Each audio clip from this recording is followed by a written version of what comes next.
Welcome to Chasing Curiosity TV. Subscribe and press the bell icon for more updates. The U.S.-Philippine military alliance is rooted in over a century of shared history, from fighting side by side in World War II to the signing of the 1951 Mutual Defense Treaty. This treaty has anchored their security partnership for more than 70 years, obligating both nations to support each other in the event of an armed attack. Over decades, U.S. support has shaped the armed forces of the Philippines through military aid, equipment, and joint training like the annual Balikatan exercises. These collaborations have improved interoperability and provided the Philippines with vital patrol vessels, aircraft, and surveillance technology to secure its vast maritime territory.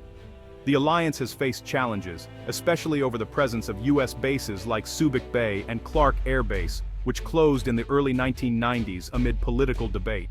Despite periods of strain, regional security threats, especially in the maritime domain, have repeatedly drawn the two nations back together. Today, the alliance is reinvigorated by tensions in the West Philippine Sea, making military modernization a shared priority. The legacy of cooperation provides a strong foundation for current efforts to upgrade Philippine military facilities. Decades of trust and institutional knowledge now enable rapid implementation of new agreements and projects. As we look at the present, the historical bond between the U.S. and the Philippines is more relevant than ever. The alliance's resilience and adaptability are key assets in navigating the complex security landscape of the Indo-Pacific. The partnership's evolution reflects both nations' enduring commitment to regional stability. This deep-rooted cooperation is the bedrock for the next phase of their alliance. A new chapter in the alliance is unfolding with the U.S. awarding a major contract to upgrade Naval Detachment Oyster Bay in Palawan. Facing the West Philippine Sea, Oyster Bay's strategic location makes it a critical outpost. The upgrade includes new piers, support buildings, and utilities, enabling the base to support larger Philippine Navy vessels and host visiting U.S. ships.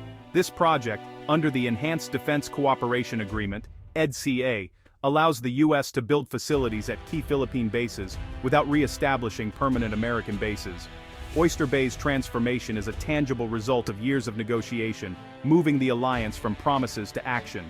For Philippine sailors, it means better support and improved conditions for asserting sovereignty. For the region, it's a clear sign of U.S. commitment to its treaty ally.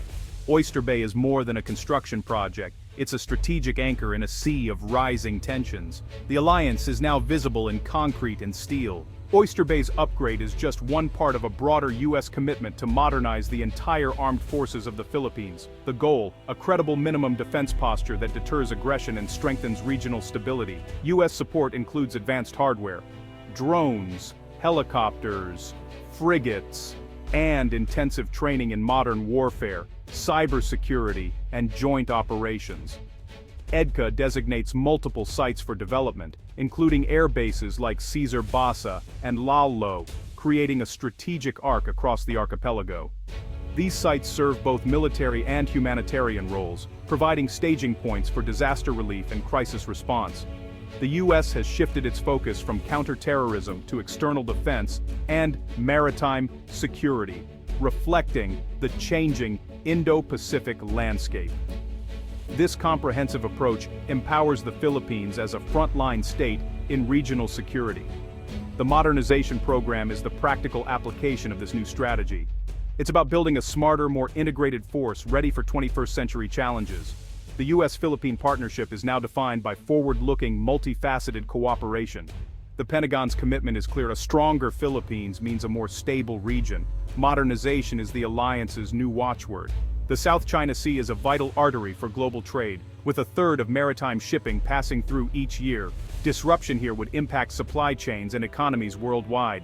The sea holds significant oil, gas, and fishing resources, fueling competition among claimant states like the Philippines and Vietnam. Its strategic geography connects the Pacific and Indian Oceans, making control a priority for naval powers. China's militarization of artificial islands has heightened tensions, while the U.S. and allies insist on freedom of navigation. The legal battle is ongoing. China's sweeping claims overlap with the exclusive economic zones of Southeast Asian nations, despite a 2016 tribunal ruling in favor of the Philippines. Beijing rejects the ruling, pressing its claims aggressively. The clash between international law and national ambition is the central conflict straining this global artery. The stakes are high for the entire region. Tensions in the South China Sea play out in the gray zone, coercion and intimidation short of open warfare. China's Coast Guard and maritime militia frequently harass Philippine vessels, especially near contested features like Second Thomas Shoal. Recent incidents have seen water cannons and dangerous maneuvers, escalating risks at sea. Upgraded bases like Oyster Bay are crucial, enabling Philippine ships to stay on station longer and respond quickly to provocations. The base shortens resupply missions, reduces crew fatigue, and allows for faster, better coordinated responses. US-backed facilities send a powerful deterrent message. The Philippines is not alone. The ability to support both Philippine and US naval assets changes the risk calculus for any aggressor. Oyster Bay's existence is itself a stabilizing force. It strengthens the Philippines' hand in the daily contest of wills, allowing it to push back against coercion and uphold its rights. The upgraded facilities are now part of the strategic chessboard. In the gray zone, logistics and presence are power. Deepening U.S. military cooperation sparks debate in the Philippines. Supporters see the U.S. as an essential partner, providing technology and backing to counter Chinese aggression and protect sovereignty. They argue the alliance is a shield, not a surrender of independence. Critics fear the Philippines could become a pawn in U.S.-China rivalry, risking entanglement in a conflict not of its own making.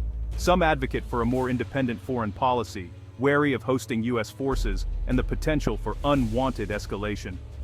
Concerns persist that U.S. interests may not always align with Philippine priorities. The debate over the U.S. presence is a central feature of Philippine politics. The nation continues to weigh security needs against sovereignty and independence. Despite internal debate, the Oyster Bay contract marks a clear reaffirmation of the U.S.-Philippines alliance. The Mutual Defense Treaty's obligations have been clarified. Attacks on either country's forces, vessels, or aircraft in the South China Sea trigger mutual defense. This explicit commitment deters potential aggressors and removes ambiguity. Joint U.S.-Philippine patrols and advanced military exercises now demonstrate a united front. Drills like Balikatan have evolved to include complex scenarios, preparing both forces for real-world contingencies. The participation of allies like Australia and Japan broadens the network of support. The alliance is now a living pact, not just a historical document.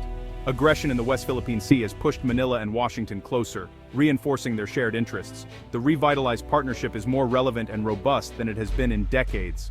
The strengthened U.S.-Philippines alliance sends ripples across the Indo-Pacific. China condemns the increased U.S. presence, viewing it as containment and warning the Philippines against being used as a pawn. In response, China often escalates its own activities, raising regional tensions.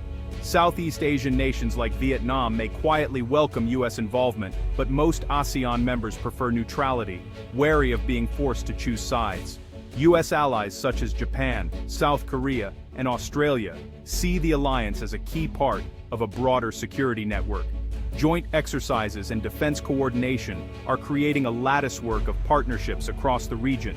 The upgrades in the Philippines are a key node in a larger strategic network. Regional power dynamics are shifting as alliances strengthen.